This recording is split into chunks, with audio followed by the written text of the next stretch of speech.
then we get to 21. Miami fans, I hear you. You're all over me. Michael Penix. I thought Michael Penix in Miami would have been fantastic. And until Tua actually got a contract, I was open to the idea. You were having none of it, though. Oh, yeah. The Tua folks, they were having none of it. None of it. Tua was fantastic last year. He really was. Now, Penix is a better deep ball thrower than Tua. I don't really care what you say. That's absolutely the truth. You can just watch the film. Having said that, though, Tua is going to be their quarterback moving forward. And they've made that abundantly clear, and good for them. If they feel like they've found that guy, then go protect him. How do you protect him? You protect him in particular at his stature by keeping people out of his lap. You do that by drafting in the interior of the offensive line. So this is about Tua. Draft Jackson Powers Johnson from Oregon. I love him in the interior, and I think that would be a good pick to help Tua not only stay healthy, but keep people out of his face. So he can build on a year in which he was one of the better quarterbacks in all of the National Football League. He certainly put up the numbers to suggest that he is one of those guys. Now, I don't think he's going to get a Burrow contract. I don't think any of us believe that he's going to get a Burrow contract. But having said that, if he is going to get a contract, you better protect him. And I think Jackson Powers Johnson is a good pick right there. Eagles, you could go interior offensive line, and I think that that's pretty obvious. You could also go corner here. Nate Wiggins is, I think, a good selection here. Nate Wiggins from Clemson. I've got going to Philadelphia at 22, and that leaves the Chargers on the clock with now their second pick. So they trade down, they get 11, and I told you they're going tight end Brock Bowers. So they can get what I think Jim Harbaugh will value as maybe his best tight end, and he can get Brock Bowers at 11. Now he can pick here at 23, and there's a number of quality offensive linemen that he can add to that front so that he can do what? Create more gaps, run a football team in his image. If we think Jim Harbaugh is going to all of a sudden transition and win a different way, he has won the exact same way everywhere he's been. University of San Diego, Stanford, the San Francisco 49ers, and Michigan. It's not changing. It is not changing. He told me a story about his philosophy, and Gus and I were sitting there, and we were talking about his philosophy, and Gus just said, well, where does this come from? Where does this come from? And he says, well, if you ask my dad, he would say, when you finally bury me, I want a diagram of the power play on my tombstone. That's how deeply they care about the physical nature of how to run the football. They will do that with the Chargers.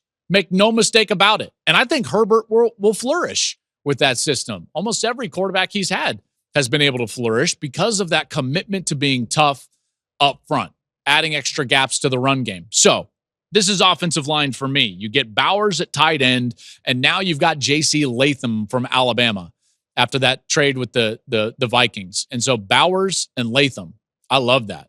I love that. Now, if you're thinking to yourself, why not just take Mike Sainristil and Zach Zenter? I think he might want to do that as well. I think Jim's hardest point about this draft is going to be not taking Michigan players that undoubtedly he's going to overvalue as it relates to the rest of the draft. But that'll be interesting, more so on day 3. Number 20, what are we at? 24 here. Dallas Cowboys. Here we go. Cowboys. Cowboys could do a lot of things, but I think that they need flexibility up front. They got to protect Dak Prescott. There's a lot of these offensive linemen. Troy Fontenot from Washington, I like him a lot. When you talk to people up around that organization, that program, I should say, in Washington, they'll talk about Rome Odunze. They'll talk about Troy Fontenot and what these two guys have meant to the program. In fact, I know I was talking with Brock, and Brock Heward talks about Troy glowingly, said he's one of his favorite Washington Huskies that he's ever seen wear that uniform. And for a former Husky who has seen a lot of the Huskies, that's really high praise. And so to me, that would be a solid pick for the Dallas Cowboys. Packers. They could go interior offensive line here. Again, we're getting this run on offensive linemen. You got Latham to the Chargers, Fontenot to the Cowboys, and then how about Graham Barton from Duke? interior offensive line. He could go to the Packers right there, help continue to solidify the interior of their offensive line. I like Graham a lot. I think Graham, who's got some center in his background and can go back there and play, but he can play all three interior positions, either guard and center. So from that standpoint, I like this pick. Bucks now can go edge because I've only taken 2 edge rushers so far in this mock. And now all of a sudden, Chop Robinson is still available. Now, they could go Leatu Latu from UCLA. There's going to be some questions about his neck injury history. So if they had their pick, I think they would go Chop Robinson from Penn State here. I've got Chop Robinson going to Tampa Bay. This guy's first step, his quickness, it's elite. It is elite. Everyone talks about the Michigan game that they played and like, wow, Michigan ran the ball 32 straight times. Oh, wow. The reason they did that was Chop Robinson. No other reason. They were not going to be able to block him, in particular at home. It gets loud, and this guy times up the snap cadence, and he is fast, and he is explosive, and he creates problems in the backfield. Manny Diaz's defense for Penn State, and I know Diaz has moved on, but Manny's defense really has its origins back in the Mickey Andrews Florida State defenses of the 90s and even prior to that. Aggressive, athletic, up the field, gap penetration. And Chop does that really well. So that would be the type of player that the Buccaneers were getting there. 27, Cardinals. Marvin Harrison up at the top of the draft. And now if Chop is gone, they could also go edge, and a guy that I think in this spot, only because of that neck injury that I was mentioning, this is a steal. Leatu Latu from UCLA. Again, there's going to be questions. If you don't know, he had a neck injury in practice at Washington early in his career and medically retired from the sport and thought he was never going to play again. Was a student assistant coach the next year, then got a second opinion from the same surgeon that fixed Peyton Manning's neck and got a second lease on his football life. His position coach at Washington had moved to UCLA, so he found a new home with the Bruins. And then he was a monster. You talk about production. This guy was fantastic for the Bruins, and a big reason why they were so much better over the last couple of years with Chip Kelly. They were good at the offensive line. They were good on the defensive line, and a lot of that was Leatu Latu. Quick, he's athletic, he's long, and he's got great instincts. And just for his story, I hope that this is the case that he continues to stay in the first round, even with that neck injury history.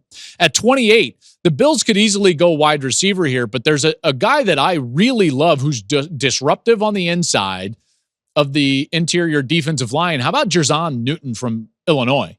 I think he's the second best interior defensive lineman. A lot of production from the interior defensive line. He is mean and nasty and can get upfield, and I really like his game. They just tried to sign Eric Armstead when he was released by the 49ers, but they missed out. So this is a good chance to solidify the interior of that defensive line. At 29, the Lions. Man, by the way, can we just stop and pause? How crazy is it to see the Lions pick this late in the draft? Right? Look, for years they were a mainstay in the top 6, and here they are at 29. And now I looked at their draft last year.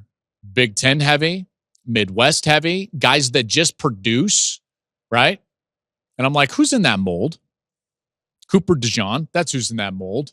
DeJean, however you want to pronounce it. The Iowa corner, Cooper DeJean, is a perfect Detroit Lion. This guy has great instincts. I mean, great instincts. He is always around the football. In a lot of ways, would have been and was Iowa's best offensive player. He was their best chance to score. Their best chance to score last year was him picking a pass off and taking it back for 6. They were going to start putting him on offense when he hurt himself. So he is coming off of injury, but to me, this one just makes a lot of sense. Then we get into these last 3 picks in the first round. All right, 30, the Ravens. How about Darius Robinson from Mizzou? They get some continued help on the outside. This is a team that always drafts the best possible player, best available player. That was probably Darius Robinson at that point at 30. At 31, the 49ers, you look at what they need to do. They need to line up with Kansas City and stop Patrick Mahomes. How do you do that? You continue to get hybrid nickel safety type defensive backs, and Kool-Aid McKinstry could be that type. Now, he's a great corner. You can play him outside, certainly. But early in his career, I don't think putting him in the slot is out of the question. And then the last pick of the first round, and after everything that's happened this offseason, the Chiefs knew that they wanted to solidify the wide receiver position, right? They needed to do that. I couldn't believe that they won the Super Bowl with the wide receiver group that they had. Hollywood Brown in the offseason, he's a take the top off the defense type of guy, but I still think that they need more of a number one. Rashee Rice is not going to be available or probably not going to be available with everything that's going on with him in the offseason. So they need a number one. How about Adonai Mitchell from Texas? I like his game a lot. I think he can be a number one. Good story. He played a lot of different places in high school and transferred, obviously from Georgia to Texas. People don't realize he transferred to Texas just to be around his daughter. Won a couple of championships at Georgia, transferred to be closer to his daughter who's in Houston. So that's why he was at the University of Texas. Really love his game. And I think he can blossom into a real true number one. And there it is. Mach 3.0 is finished. Thank you for watching the Joel Klatt Show YouTube channel. And if you liked this clip, make sure to like it and subscribe to the channel. And you can stay up to date on all of my college football coverage.